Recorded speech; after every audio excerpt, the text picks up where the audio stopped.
All right, what's up, good people? It's your boys, the Beards of One. We're back. You got myself, Thick Nick Fury, FBR for President, Fat Broken Rambo. Today, Scorched Earth can't be with us, but he's with us in spirit. He's out there doing big things. So we're gonna do something a little different. We're gonna start off with a pretty decent trailer that we feel like it's gonna be a monster hit, or we're hoping it's gonna be a monster hit. So let's take those steps and see. We're not, no one's hoping. Welcome to the Baxter Building. We make a point to do family dinner every week. Sunday The at 7 Jetsons. on the dot, no matter what. We're all here. Herbie, how's that sauce coming? Yeah, I'll be the judge of that. Okay. It's motion capturing. Okay. Dude looks Is this warm. guy good or what? I want to add a So couple is he a cloves of cold garlic. rock? Not because why it's you not have to wear a delicious. I sweater? just want to add a little bit of zip. Okay. T-5. Before we went up the first time, you couldn't turn invisible. Ben wasn't a rock. The best pilot in the world right here. Yeah. Best looking, he means. And wasn't And rock. Johnny never caught fire. Ben has always been a rock. Johnny is Johnny. Hi! And I am right here. Whatever life throws at us, we'll face it together.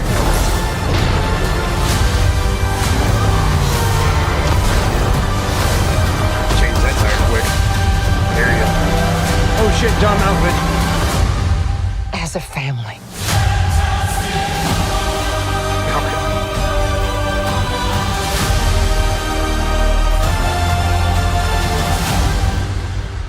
Well, that was fantastic.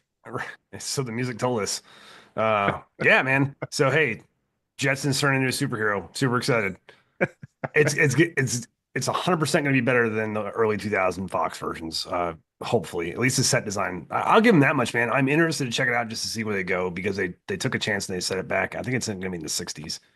Right, yeah. Give me the Incredibles vibe, like that. Definitely, like definitely. the Yeah. futuristic past of some place where those cars or those automobiles never existed. Yeah. Building does rival Stark Towers, so I mean, I'm dying to see what their tech is like back in that day or time or whatever. But it doesn't Yeah, look like I'm an origin. It doesn't look like an origin movie because, like you said, we're already, they already have the power, so it looks like they're going back into space. So Yeah. yeah, And I would actually welcome that. I'm getting a little burned out on origin stories at this point. Like you can chop it up and it kind of looks like they touch on flashbacks a little bit here and there. So like if you give me like 5 minutes of exposition, hey man, we can move on and move into a more in-depth story. And True. honestly, we're all just going to show up to see how it links to Doctor Doom. Let's be real, Marvel. Like you're baiting us with a 2 hour movie that half of us may or may not care about just to see hopefully a cameo from Robert Downey Jr. wearing a green cloak. So Yeah, we're good. We're good on Origin, like you said, man. I don't need to see Yeah. Martha Wayne's pearls hitting the ground anymore. We get it. I know. sorry, Bruce. yeah, man. right. All right. But it looks good, man. All right. Let's get into why we're here. Wish I had better news, but But you're cordially invited. yes, you're cordially invited to Puns are enjoy fun. this review with us. So the movie You're Cordially Invited, starring Reese Witherspoon and Will Ferrell, playing on Amazon Prime. It is essentially the story of two families who, hilariously, I guess, plan a wedding on the same day, same venue. Of course, it can only accommodate one. They try to make it work. Of course, you have the hijinks that ensue and the little back and forth between the families, or war of the families, or whatever. That's pretty much the gist of the movie. For me, fell a little flat. I feel like you could have gone a lot more into it. Some of it was a little cringe. It's just weird. Like you kind of feel like for that type of movie, you could have had a lot more slapstick. A lot more. It was, I don't know, man. Like for Will Ferrell, it just seems like a little tame. If I could say anything else outside of the alligator scene. Which hands down is probably the best part of the movie. Yeah, I didn't hate it. I didn't like it. It was just kind of like, hey, I killed 2 hours of my life, and I got a couple of chuckles. And honestly, it was pretty much every time that Will Ferrell dropped an F-bomb. But I'm kind of crude like that. I like my comedy raunchy. it kind of works, but I think he played against like what he's good at, and that is like Nick said, it's kind of like slapstick comedy, hilarity, that kind of thing. Like I want Ricky Bobby, man, like, or I want the guy from The Campaign or something like that. Will Ferrell is an extremely talented comedian, and I think he underused him, and therefore I don't think it worked as well. Right. Yeah. You They know? didn't play to his strength. No. I mean, this is Reese Witherspoon's wheelhouse, man. It kind of oozes of stuff that she's done in the past, like Legally Blonde and like more importantly, like damn it, Sweet Home Alabama. Okay. Yeah. It's kind of like that romantic comedy kind of vibe a little bit, and I felt that they kind of try to force that on the audience. I don't know, it didn't really work. But she plays like a power player who lives and breathes her career and is, distant from her well-established connected family from the South. Will Ferrell's the direct opposite. Like you could tell he probably wanted like a big family, and his wife, tragically passed away years ago, and he's put all of his love into his daughter. And what was it, the twist at the end when he says he's like, I own something? I forget what it was, but it was pretty funny. Like he was like rich. Right. Yeah. He was the CEO of Delta. That's what it was. Yeah. Right. Yeah. Yeah. Yeah. Yeah. So I mean that's kind of like part of the joke too, right? Like he's got this time to be like this perfect dad. He knows how to do hair. He bakes. He makes the fucking wedding cake. I mean, all Right. kinds of shit like that, right? So and everybody likes him because he just genuinely gravitates towards people and gets to know them. And I think that's where the rivalry kind of connects. Is that halfway through the movie, they're respecting each other's boundaries of the plan they set forth, and then the rain hits, and one wedding has to kind of collapse in on the other for the wedding rehearsal dinner, if I remember correctly. And she's pissed, man. She's pissed because she's got it set to like perfection, and he comes in with all his chaos. But everyone in her family loves him. Right. Within like Exactly. 10 minutes of the movie times, man, he's got everyone's like name down, and she just gets more infuriated. And then eventually they do like this half-ass like wedding war on each other, and it Right. It doesn't never really really didn't really like it's take like off. they kind of get into it and then they make up and Yeah. then something else happens that sets them off again. I'm like, it just like I needed like a Ron Burgundy type, like Oh, that would have that been type great. of dude. You know what I'm saying? And it was you could see it was like kind of predictable, right? Like, okay, I get it. They're gonna end up together. It was like so obvious from the beginning. Yeah. And it was just kind of like Reese Witherspoon's character and her family. I mean, what was it? Gwyneth, the played by the comedian Leanne Morgan. She was hilarious. Like she The to me was sister? like, yeah, the sister Yeah, that was man. like, Because she was in behind him like a Vacation redwood. Friends. Do you remember Vacation Friends? Yeah, yeah, That's John yep. Cena's wife. Go watch that movie. It's on Hulu. There you Fucking go. Vacation Friends is hilarious. Well, no, I think that's her younger sister. I'm talking about the older one, Gwyneth, the one that was going to be in Oh, Gardens and yeah, yeah, yeah. Guns. Yeah, yeah. Yeah, the one's going to be in Gardens and Guns. She was funny. Like her Guns ad and libs were Guns. were funny. She kind of was like the comic relief of a comedy for me. Um, like Reese Witherspoon was kind of straight laced, kind of by the book kind of thing. You could tell she was kind of like needed everything dress right dress, dysfunctional, relationship with her family. And Will Ferrell's character is complete opposite. Like it's all about his daughter, and Yeah. almost to the point like it's like, okay, dude, like you're a little too clingy with your daughter. Like the whole rivers in the stream. What was it? What The song they were song. singing? Yeah, I don't remember, but it was Island in the about Street, something. It was two lovers, man. And inappropriate, it's just right? so weird. And like the Like this whole is about audience is two like, what people. the hell? Yeah, and they never caught on. It was like, okay, they're just singing it to each other.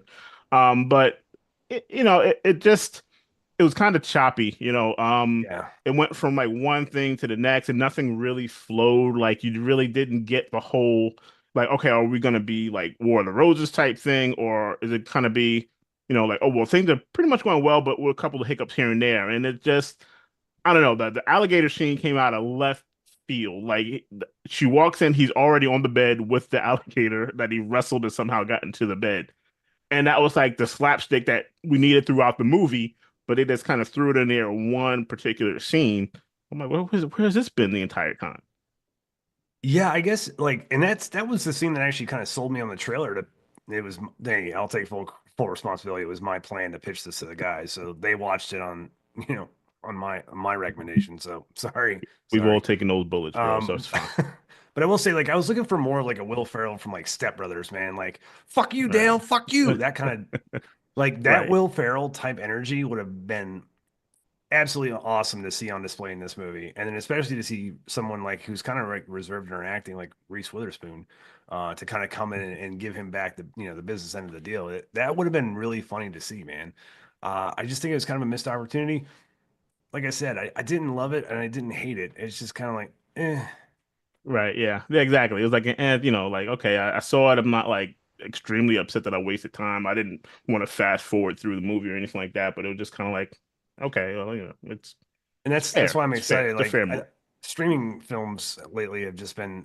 I feel like streaming is honestly turning into like the straight to DVD kind of route for actors. Like you have all this talent, man, and then it's a mediocre cast. Or I'm sorry, a mediocre story. I look at like Brothers, man, that is an awesome cast, and once again, mediocre comedy. Um, Right. some of the smaller streaming services seem to be doing a lot better with their original content movie wise, but like man, Netflix and Amazon for me have not been striking oil lately. That's why I'm excited to get back in the theater. January sucked for movies, so hopefully Yeah.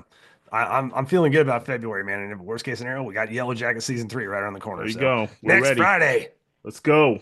yeah, man.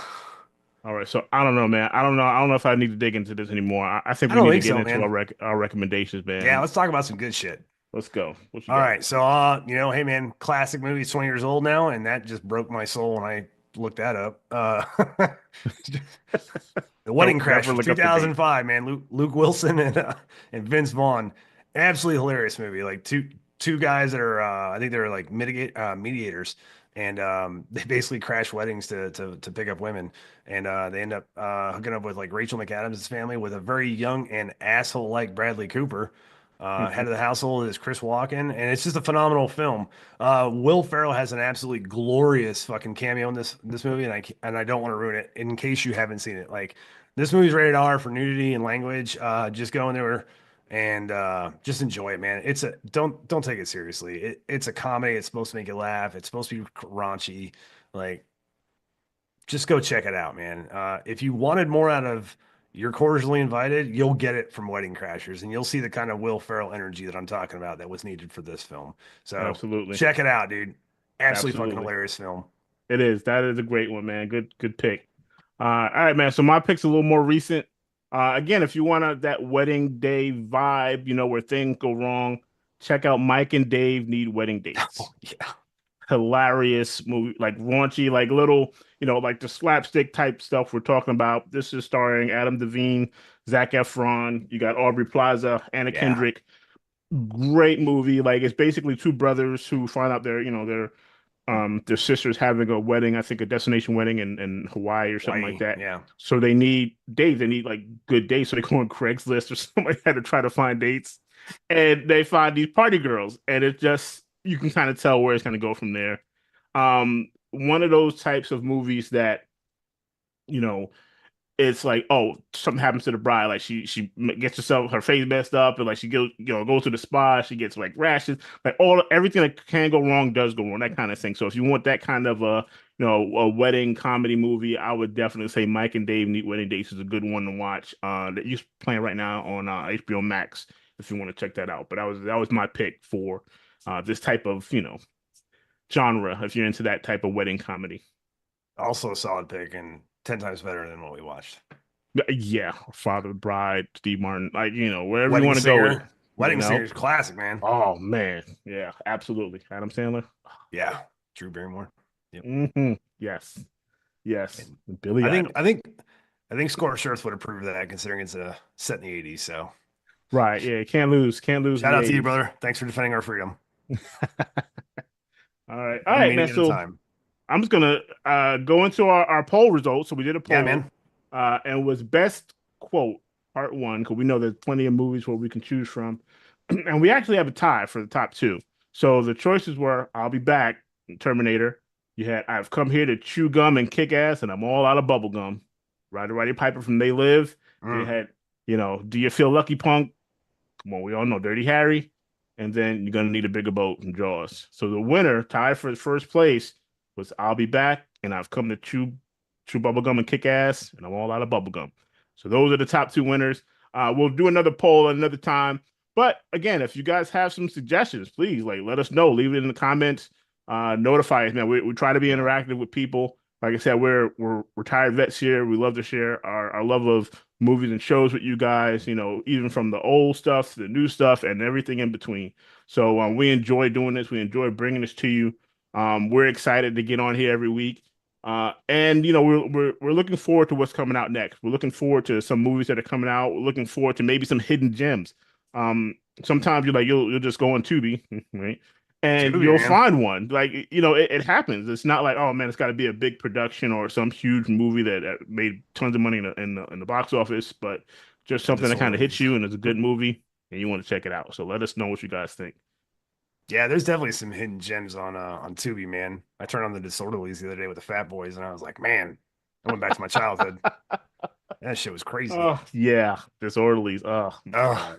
God, great Hey movie. man, so we're considering doing something new. So if you guys think if you like the channel, like the vibe, we're considering maybe doing a secondary episode where we start really kind of deep diving into film. So if you guys have any feelings about that, you want to see us do some additional content, throw in the comments, man. We'll take that into consideration. We're just trying to see what our audience thinks and the value that we bring to the table. Plus, it's a fair amount of time on our part too. So if you guys are down for something like that, on top of what we're already bringing to the table, let us know. Greatly appreciated. Like, subscribe, comment, all that jazz, man. And go check out thisisnotadraft.com. It's a documentary we're honored to be a part of, and our brother in arms, Jack, is a director. So go show some fucking support, man. All right, appreciate Absolutely. you guys. Yeah, Thick Nick Fury out. Matt Brogan Rambo out here.